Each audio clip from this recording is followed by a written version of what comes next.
Now, Mr. Halverson was the CEO of Kaiser in the late 90s and into early 2000s. And he said something that became almost like a Bible.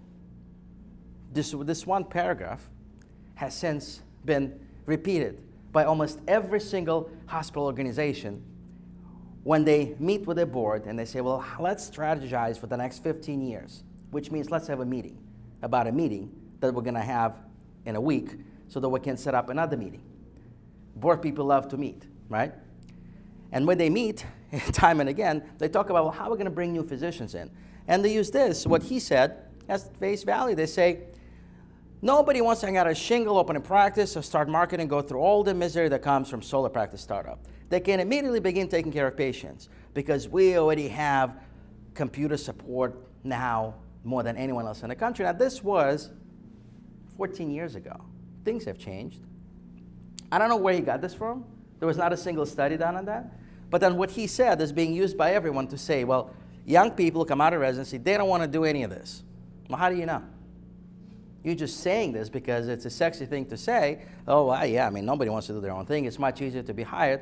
However, now, in 2018, it's also pretty easy to have your own electronic health record. It doesn't have to be expensive. As a matter of fact, it could be free.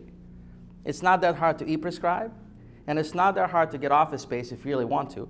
And as I'll explain in a minute, it's not that hard to get capital, so you can still want to do it. And you should be able to do it if that's what you want.